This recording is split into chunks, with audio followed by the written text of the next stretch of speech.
Bupati Purwakarta sekarang sedang pusing karena usai menyegel gereja, Bupati Purwakarta Anarana Mustika diperiksa atas kasus korupsi. Apakah ini semua merupakan karma dari menyegel gereja? Saya berharap semoga Bupati Anarana Mustika segera diperiksa. Diduga banyak sekali penyelewengan yang dilakukan oleh Bupati Purwakarta Anarana Mustika, dari menggunakan uang rakyat untuk biaya hotel dengan pria yang bukan suami, hingga dugaan korupsi gratifikasi hampers.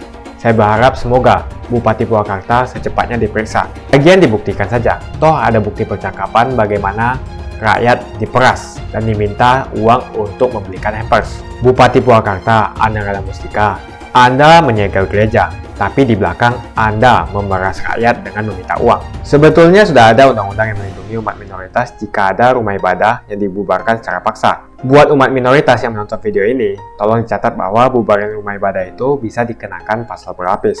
Jadi jika ada warga yang tiba-tiba menggeruduk dan membubarkan ibadah, mereka bisa dikenakan pasal 175 KUHP, pasal 167 KUHP, dan pasal 156A KUHP, yang total penjara di atas 5 tahun. Dan juga bisa dijelaskan kepada warga dan aparat bahwa di dalam SKB 2 Menteri bab 1 pasal 3, umat minoritas terutama orang Kristen yang mau bikin rumah doa di rumah atau di ruko sebetulnya tidak perlu meminta izin. Ini merupakan upaya untuk mengedukasi aparat dan warga supaya mereka lebih sadar soal konstitusi dan undang-undang yang berlaku. Jadi apa yang dilakukan oleh Bupati Purwakarta Anarana Mustika sungguh mengecewakan. Bupati Purwakarta Anarana Mustika dengan sengaja dan sadar melanggar konstitusi dan undang-undang yang berlaku. Seharusnya apa yang dilakukan oleh Bupati Purwakarta juga bisa dituntut secara hukum. Presiden Jokowi pun sudah memberi amanat bahwa konstitusi tidak boleh kalah dengan kesepakatan. Saya berharap kepala daerah tidak mencontoh apa yang dilakukan oleh Bupati Purwakarta. Bupati Purwakarta tidak hanya melanggar perintah langsung dari Presiden, tapi juga melanggar undang-undang dan juga konstitusi. Allahu Akbar. Nabi Muhammad.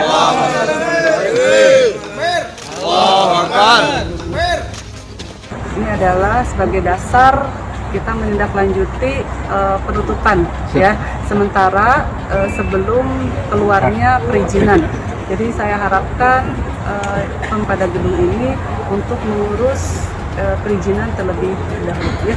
Oke, Bu Lura ini ya. Jumpa lagi dengan saya, Johannes Leong. Sebelum kita membahas tentang Bupati Purwakarta Anarana Mustika dan segala kehebohannya, terima kasih buat kalian yang sudah subscribe di channel Johannes Leong. Akibat menyegel gereja, Bupati Purwakarta Anarana Mustika sekarang kena banyak musibah. Buat kalian mendukung Bupati Purwakarta Anarana Mustika untuk segera diperiksa, ayo tekan like di video ini. Bupati Anarana Mustika diadukan di Kejati Jabar soal dugaan korupsi atau gratifikasi hampers. Bupati Purwakarta Anarana Mustika diadukan ke Kejaksaan Tinggi Jawa Barat. Ana dituding menerima gratifikasi berupa kado atau hampers saat lebaran. Aduan tersebut diajukan oleh sekelompok masyarakat yang menamakan dirinya Masyarakat Peduli Birokrasi Bersih atau MPBB. Salah seorang perwakilan MPBB mengatakan kasus dugaan gratifikasi ini mencuat setelah adanya permintaan sejumlah uang yang diduga berasal dari Ana. Bupati Purwakarta Anarana Mustika, Anda menyegel gereja, tapi di belakang Anda memeras rakyat dengan meminta uang. Adanya bukti percakapan oleh para kepala OPD Purwakarta mengenai permintaan uang untuk distorkan ke dua nomor rekening berbeda. Bahwa nomor rekening salah satu diantaranya telah dikonfirmasi sebagai pemilik toko di Pasar Tanah Abang, di mana atas uang yang diterimanya, pemilik toko mengakui telah mengirimkan barang berupa sarung, mukena, dan baju koko ke kantor Bupati Purwakarta. Lebih lanjut, hampers berupa sarung, baju koko, dan mukena itu diduga telah dipesan oleh seorang pejabat pemerintah Purwakarta. Kemudian hampers tersebut dikemas dalam dus kado, lalu ditempel foto Bupati Purwakarta Anarana Mustika. Berdasarkan perhitungan, satu hampers dengan foto Anarana Mustika bisa mencapai Rp750.000 hingga Rp1,5 juta. Hampers tersebut diketahui telah dibagikan melalui keluarga Bupati Purwakarta Anarana Mustika. Atas dugaan inilah MPBB mengadukan dugaan gratifikasi atau korupsi yang dilakukan oleh Anarana Mustika ke Kejati Jabar.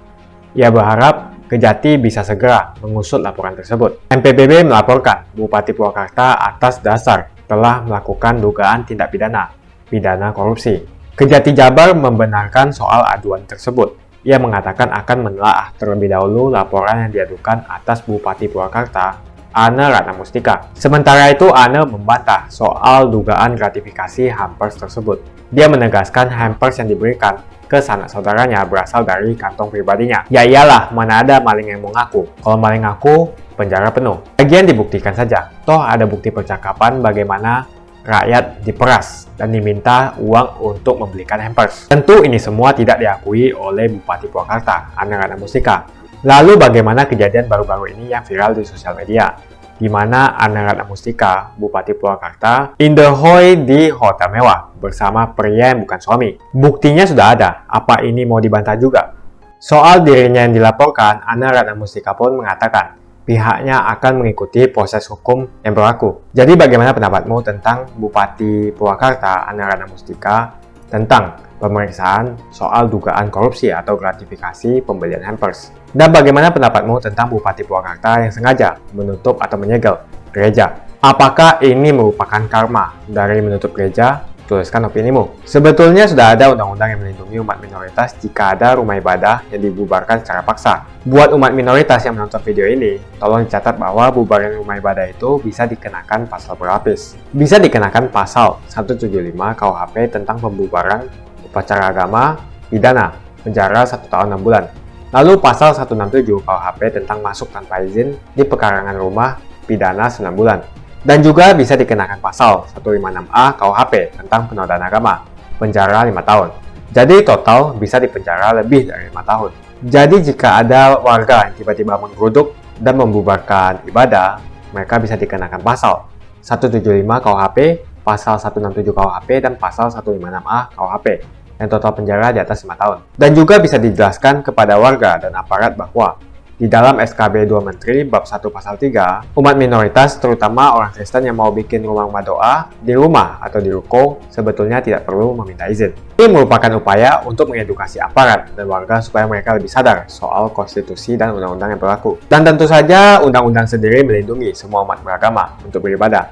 Bunyi pasal 29 ayat 2 Undang-Undang 1945, negara menjamin kemerdekaan tiap-tiap penduduk untuk memeluk agama masing-masing dan untuk beribadah sesuai agama dan kepercayaannya itu. Jadi, apa yang dilakukan oleh Bupati Purwakarta, Ane Ratna Mustika, sungguh mengecewakan. Bupati Purwakarta, Ane Ratna Mustika dengan sengaja dan sadar melanggar konstitusi dan undang-undang yang berlaku. Seharusnya apa yang dilakukan oleh Bupati Purwakarta juga bisa dituntut secara hukum. Bukannya berkomunikasi dengan para pemuka agama soal toleransi, Bupati Purwakarta malah bekerja sama dengan ormas radikal untuk menutup gereja. Para pemuka agama dan warga harus sadar bahwa menolak pembangunan gereja bukan saja bertentangan dengan konstitusi, tapi juga bertentangan dengan ajaran agama itu sendiri. Presiden Jokowi pun sudah memberi amanat bahwa konstitusi tidak boleh kalah dengan kesepakatan. Saya berharap kepala daerah tidak mencontoh apa yang dilakukan oleh Bupati Purwakarta. Bupati Purwakarta tidak hanya melanggar perintah langsung dari Presiden, tapi juga melanggar undang-undang dan juga konstitusi. Konstitusi jelas memberikan jaminan perlindungan negara kepada orang untuk beragama dan melaksanakan ibadah sesuai dengan kepercayaan dan agamanya. Begitu saja opini saya hari ini. Bagaimana pendapat kalian tentang Bupati Purwakarta dengan semua kehebohan yang sudah dilakukan selama ini? Sebelum kalian menonton video selanjutnya, pastikan kalian menekan tombol subscribe dan bunyikan lonceng notifikasi supaya kamu tidak ketinggalan info dari channel Johannes Leong.